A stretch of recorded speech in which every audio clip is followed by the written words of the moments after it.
It was supposed to be just another night. Late shift, rain pouring down, exhausted, emotionally drained. But that night, something happened. Something that would stay with me forever. I wasn't prepared. I wasn't looking for anything. And yet, fate handed me a moment I couldn't walk away from. She was sitting there, alone, drenched. A girl no older than 8 or 9, curled up on a cold metal bench outside the hospital. She wasn't crying. That's what stood out the most. There were no tears, just this heavy, quiet stillness, like she had cried every tear out of her body long before I arrived. I should have kept walking. I wasn't a social worker, I wasn't a parent, but something about her stopped me in my tracks. I approached slowly. "Hey, sweetie, are you waiting for someone?" She looked up, slowly. Her eyes met mine, and she whispered, barely loud enough for the rain not to swallow it. "No one's coming." I brought her inside, found a blanket, got her some warm milk from the staff lounge, called social services.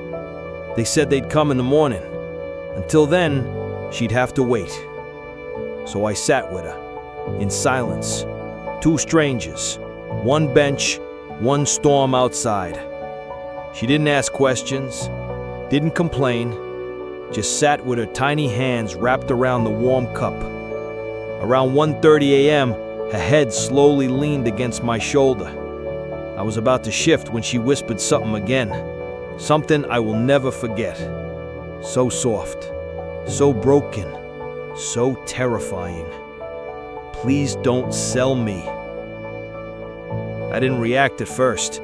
I thought I'd misheard her. But then she looked up just for a second. Her lips barely moved as she added, "The last people did. Said I was too much trouble." My breath caught in my throat. What kind of world does this to a child? Morning came. The social worker was kind, professional. They took notes, asked the questions, but the girl barely spoke. No full name, no address, no record. She was a ghost in the system.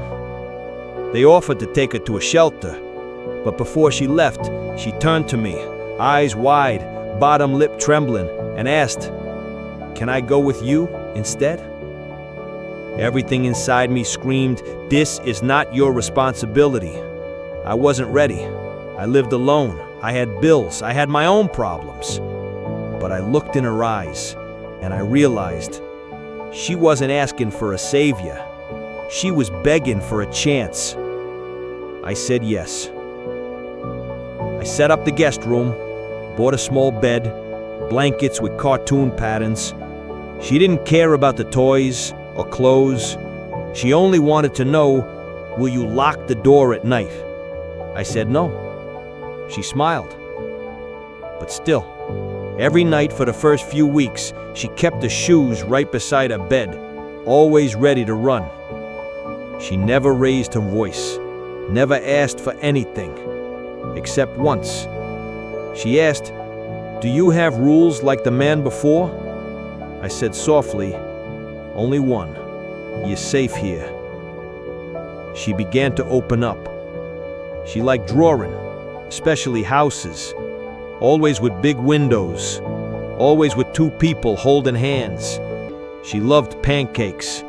She hated bedtime stories, said they reminded her of the people who used to read lies. One night, I found her sleeping on the couch, a sketch pad on her chest. She had drawn a house. There was a man in it, and a little girl. They were smiling. Underneath it, in her uneven handwriting, it said, "Maybe this is us." She had nightmares often. Some nights she would scream, but one night she cried louder than ever before.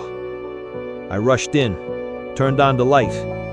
She was curled up in the corner of the room, shaking, whispering to herself over and over, "Don't let him take me. Please, please, please." I held her, rocked her gently, told her she was safe, that no one was taking her away. She looked up at me with wide, watery eyes, and then, for the first time, she said, "Dad?"